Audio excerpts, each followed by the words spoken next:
Hi viewers, welcome to Sandhya's Ruchiram. ఈరోజు మన recipe ఆవకాయ పచ్చడి. ముందుగా మామిడికాయలన్నిటిని నీటిలో వేసి శుభ్రంగా కడుక్కోవాలి.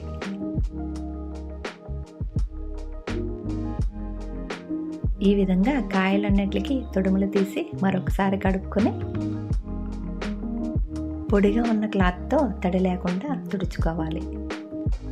ఆవకాయ ముక్కల కోసం మామిడికాయలు కట్ చేయడానికి ఇటువంటి కట్టర్ని వాడుకోవాలి. ముందుగా కాయని వీడియోలో చూపించిన విధంగా 4 ముక్కలుగా కట్ చేసి కాయలో ఉన్న జీడిని తీసి ఈ పొరను కూడా తీసి మరొకసారి శుభ్రంగా తుడుచుకోవాలి. ఇప్పుడు చిన్న సైజు ముక్కలుగా కట్ చేసుకుని మిగిలినవన్నీ రెడీ అయ్యేంత వరకు గాలికి ఆరబెట్టుకోవాలి. తడి తేమ అటువంటిది ఉంటే ఆరిపోతుంది. పచ్చడి కోసం మేమైతే 20 మామిడికాయలు తీసుకున్నాము. వెయిట్ లెక్క చెప్పాలంటే 4 కిలోలు ముక్కలు. 20 మామిడికాయలకి అరకిలో ఆవపిండి, కిలో కారం,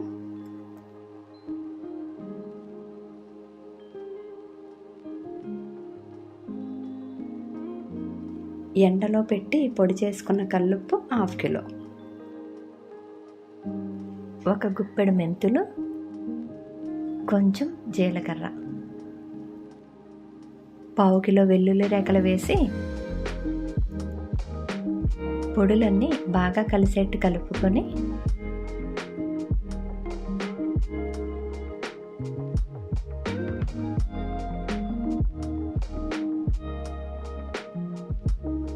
చిటికెడు పసుపు. పూర్వం పచ్చళ్ళని ఇలా కొంచాలతో కొలిసే పట్టేవారు. ఒక కొంచెం ముక్కలు 4 కిలోలు అవుతాయి. 4 కిలోల ముక్కలకి లీటర్ నూనె పోసి బాగా కలుపుకోవాలి. పచ్చడి కోసం నువ్వుల నూనె అయితేనే బాగుంటుంది.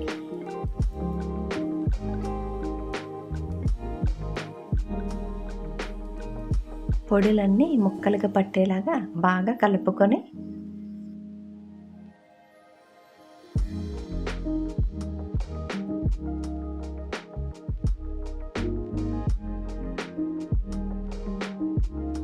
పచ్చడి జాడీలో మరొక గ్లాస్ నూనె పోసి జాడీలోకి ట్రాన్స్ఫర్ చేసుకోవాలి.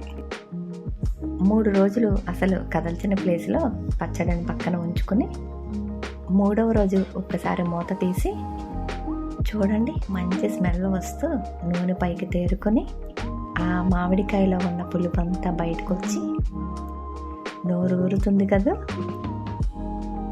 మరొక్కసారి ఈ విధంగా కలుపుకొని వాడుకోవచ్చు. నా ఈ వీడియో మీకు నచ్చినట్లయితే please like, share and subscribe.